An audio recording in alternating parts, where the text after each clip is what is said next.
요한복음 8장의 이야기는 이렇게 시작이 됩니다. 파멸 직전에 이르른 한 여인의 이야기입니다. 이 여인이 어떠한 환경에서 자라났고 어떤 출신인지는 저희들은 모릅니다. 그렇지만 이 여인이 지금 어찌하여 이 지경에 이르렀는지는 잘 모르지만 선을 넘는 비참한 지경에 이르게 되었다는 것만은 우리가 이 기록으로 알 수가 있습니다. 이제 사람들에게 붙잡혀서 돌을 맞고 죽음에 이르게 되는 운명의 순간에 직면해 있는 여인입니다. 이 여인은 군중의 손에 이끌려 가르침을 펼치고 있던 예수님의 앞으로 나아왔습니다. 벌거벗은 자신을 보자 수치심이 몰려옵니다. 숨고 싶지만 숨을 곳이 없습니다. 수치심과 공포로 떨고 있습니다. 어쩌면 그녀는 빨리 죽고 싶을 따름일지도 모릅니다. 음행의 이전으로 돌아갈 수만 있다면 그녀는 무엇든지 할 것 같은 심정입니다. 이제 군중들은 그들의 손에 돌을 쥔 채 예수님의 말씀이 떨어지기만을 기다리고 있습니다. 섣불리 그들을 정죄하기 전에 저와 여러분이 먼저 우리 자신들에게 물어보기 바랍니다.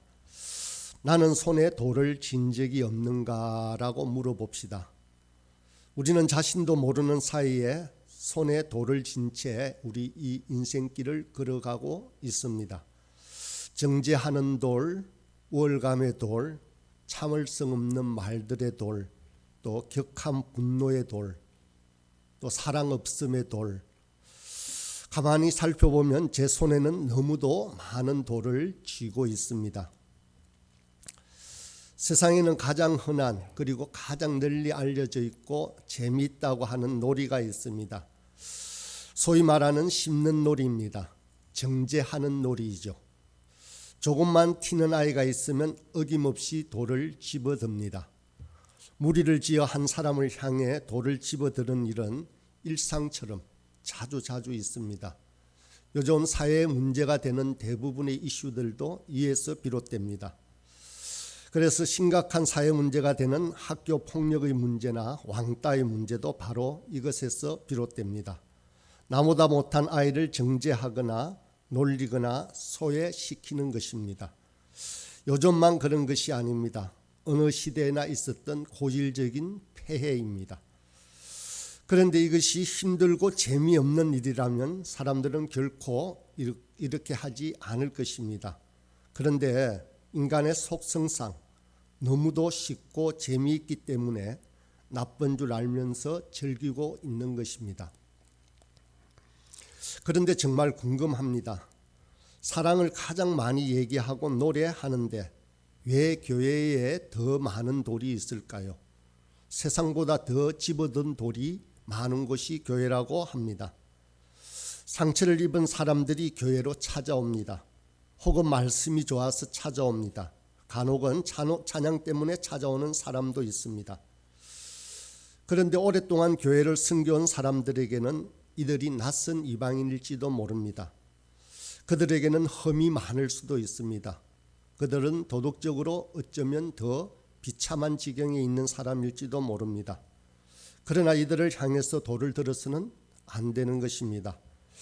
교회에 오려고 하면 못된 행실부터 고쳐야 하지 않느냐라고 항변했어도 결코 안 되는 것입니다. 교회에서조차 외면당한 사람들은 어디로 가야 하겠습니까? 필립 얀 씨가 쓴 놀라운 하나님의 은혜라고 하는 책을 보면 그가 그 친구에게 이렇게 이야기하는 것으로 그 책은 시작이 됩니다. 창녀한 사람이 나를 찾아왔네. 딸아이 하나 먹여 살릴 수 없는 처지였지. 마약 중독에 빠져 허덕이며 돈을 구걸했지. 그래서 교회에 가서 도움을 받아볼 생각은 안 해봤느냐고 겨우 물어봤지. 그런데 그 얼굴을 훑고 지나가던 완전히 충격받은 표정, 그 표정은 평생 못 잊을 걸세. 교회요? 거긴 뭐하러 가요? 그렇지 않아도 비참해 죽겠는데 가면 그 사람들 때문에 더 비참해질 거예요 라고 이렇게 책은 시작을 합니다. 우리 교회는 그 어떤 사람도 정죄하지 않고 품어주겠다고 선언했습니다. 목사님께서 세리와 창기도 받아주고 품어주겠다고 선언을 했습니다. 저와 여러분도 마찬가지입니다. 상처 입은 영혼, 심령이 애통해하는 사람, 그 어떤 사람이 와도 품어줄 것을 약속한 것입니다. 그러면 만약에 그렇게 된다면 부활소망교회는 정말 주님이 찾으시는 교회, 작은 천국과 같아질 것입니다. 다시 본문으로 돌아가겠습니다. 사람들이 서 있습니다. 여자는 죽음을 기다리고 있고 그녀를 정죄하는 사람들은 돌을 움켜쥡니다. 돌을 든 사람들이 예수님께 묻습니다. 선생은 어떻게 말하겠나이까? 그런데 예수님은 대답은 안 하시고 엉뚱한 행동을 하십니다. 몸을 구부려 땅바닥에 뭔가를 쓰기 시작한 것입니다. 돌을 진 자들이 어리둥절해야 합니다. 그래서 조바심에 계속해서 무엇라고 묻습니다.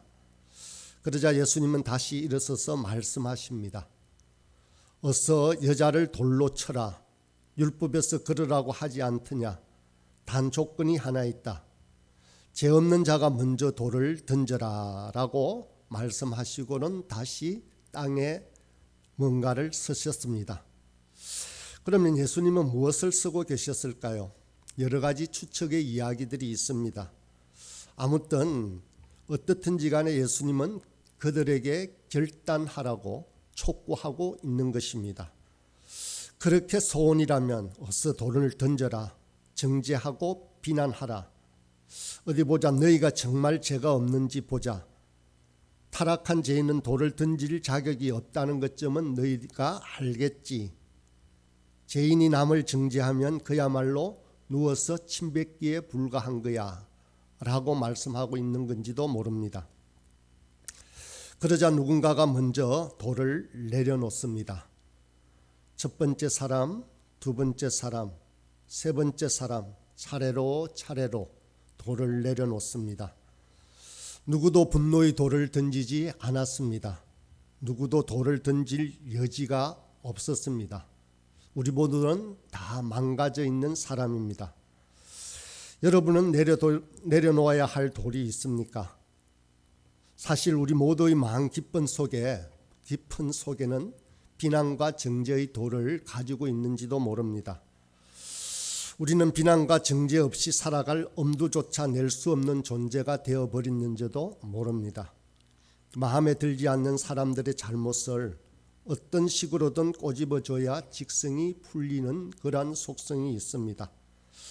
그리고 다른 사람을 비난했을 때 찾아오는 우월감에 흐뭇한 미소를 짓고 있는지도 모릅니다. 바울 사도는 예수 그리스도 안에 있는 자들에게는 더 이상 비난이나 정죄함이 없다고 했습니다.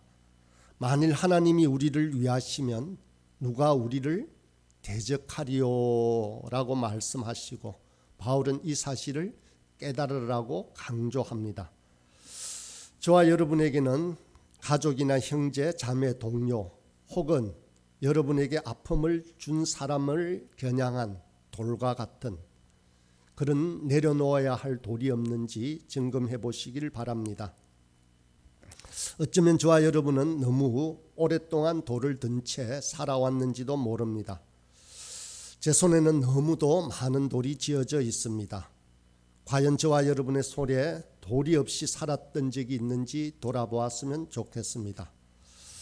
혹 가짜뉴스나 안 좋은 소문을 퍼뜨린 일이 있다면 그 사람을 찾아가서 사과해야 하는 것입니다.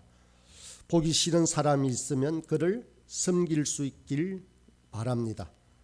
다른 사람에게 말하지 말고 하나님께서 우리의 마음을 바꾸어 달라고 그렇게 기도하면 좋겠습니다. 사실 멀리 있는 사람에게 우리가 돌을 던지지는 결코 않습니다. 가까운 사람끼리 돌을 던집니다. 또 집채만한 바위돌을 던지는 경우는 없습니다. 아주 작은 돌을 던집니다. 자그만 조약돌을 그렇게 기껏해야 그 정도를 던집니다. 하지만 이런 것들로 서로가 치명적인 상처를 입게 되는 것입니다. 이제 이 여인은 그 누구에게도 비밀을 털어놓지 못합니다. 사방에서 돌이 날아올 것이 뻔하기 때문입니다. 자신도 후회하고 자책하면서 스스로에게 집채만한 돌을 던지고 있는데 다른 사람이야말로 더 말할 필요도 없습니다. 그렇지만 이 여인에게 자신 있게 던질 돌을 쥐고 있지 않은 사람을 찾을 수는 없었습니다. 그런데 간음한 이 여인은 그런 사람을 바로 찾았습니다. 본문 끝에 보면 오직 예수님과 여인과 돌무더기만 남았다라고 했습니다. 이 여인이 찾은 분은 바로 예수님이십니다. 예수님은 돌을 쥐고 있지 않았습니다. 사실 예수님은 돌을 던질 자격이 있었습니다. 그만한 자격이 충분하십니다. 죄가 없으신 분이었습니다. 그러나 예수님은 놀라운 은혜를 베푸십니다. 예수님은 여인에게 묻습니다. 돌을 든 자들은 다 어디 갔느냐? 너를 정죄한 자가 없느냐라고 묻습니다. 예수님의 이 질문에는 깊은 뜻이 담겨 있습니다. 너와 그들은 별반 다르지 않다. 그들도 상처 입은 죄인들이고 너도 상처 입은 죄인이다. 그들의 영성이 아무리 높아도 결국 너희는 같은 배를 탄 처지이다. 스스로 죄 없다며 아직도 돌을 들고 서 있는 자가 있느냐 하고 예수님께서 대묻고 있는 것입니다. 그러자 여인이 대답합니다. 없습니다 라고 말합니다. 그러자 예수님께서 좋다, 나도 너를 정죄하지 않겠다라고 말하고 말씀하십니다. 그리고는 예수님은 여기에서 그냥 멈추어 버리지 않습니다. 예수님은 여자의 심령을 쪼개고 그녀를 생명으로 건져줄 말씀 한마디를 더 첨언을 하십니다. 그녀의 과거를 낱낱이 알고 계시는 예수님의 말씀은 그녀의 중심을 찌릅니다. 동시에 그녀에 대한 믿음을 가지고 말씀하십니다. 가서 더 이상 죄를 범치 말라였습니다. 예수님의 이 말씀은 그녀 안에 희망을 가득 채웁니다. 정말 중요한 말씀입니다. 포용과 용서는 상대방이 선택한 모든 행위를 무조건 참아주는 것과는 다른 것입니다. 오늘 본문에서 예수님은 간음한 여자를 포용하셨습니다. 그녀의 죄를 용서하였습니다. 당연히 용서에는 포용이 따릅니다. 하지만 예수님의 용서에는 예수님이 스스로 막대한 대가를 치르신 대가가 있는 것입니다.